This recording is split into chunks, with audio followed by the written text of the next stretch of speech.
Hyderabad chicken curry ఎలా తయారు చేసుకోవాలో చూపిస్తానండి.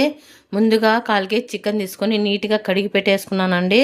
ఇందులో మనము 1 కప్పు పెరుగు, 1 కప్పు సన్నగా తరిగి పెట్టుకున్న ఆనియను, ఒక 10 వెల్లుల్లి రెబ్బలండి కట్ చేసి పెట్టుకున్నాను. కొద్దిగా అల్లము కట్ చేసి పెట్టుకున్నాను.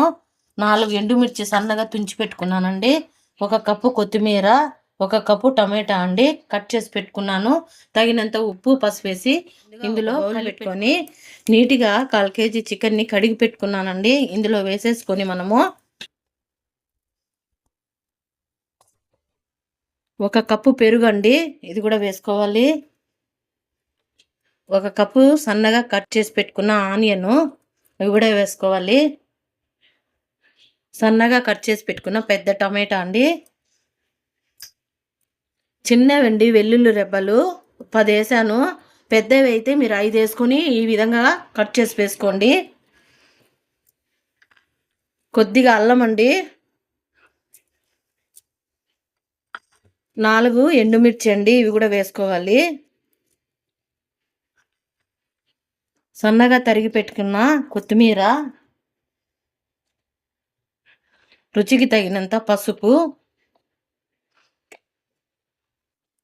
రుచికి తగినంత సాల్ట్ అండి, ఇవన్నీ వేసి బాగా కలుపుకొని మనము 10 నిమిషాల సేపు మూతేసి పెట్టేసుకోవాలండి. 10 నిమిషాలు అయిపోయిందండి.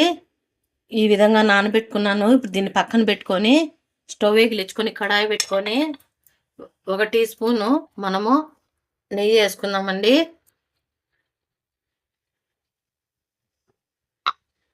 2 టేబుల్ స్పూను ఆయిల్ వేసుకుందాము. మీకు కావాలంటే ఉత్త నెయ్యి వేసుకోవాలన్నా వేసుకోండి, లేదంటే నెయ్యి కొద్దిగా ఆయిల్ కొద్దిగా కలుపుకొని కూడా చేసుకోవచ్చండి. ఇది హీట్ ఎక్కిన తర్వాత కలిపి పెట్టుకున్నాం కదండి చికెన్ని, దీన్నంతా ఇందులో వేసుకుందాము.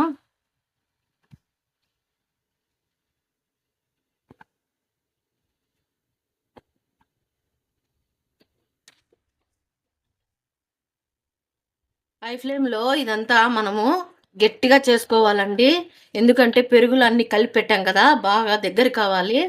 ఆ తర్వాత మనము తగినంత వాటర్ వేసుకొని లో ఫ్లేమ్లో 1/2 అవర్ సేపు ఉడకపెట్టుకోవాలండి మూతేసేసి. ఈ విధంగా వాడ్చానండి. మసాలాలో పట్టించాను కదా చికెన్ని, అంత దగ్గరికి అయింది. ఇప్పుడు మనము తగినంత వాటర్ వేసుకుందామండి. లో ఫ్లేమ్లో పెట్టేసి మనము 1/2 అవర్ ఉడికించుకోవాలి. బాగా ఉడికించుకొని తర్వాత ఒక బౌల్లో వేసి పెట్టుకోవాలండి.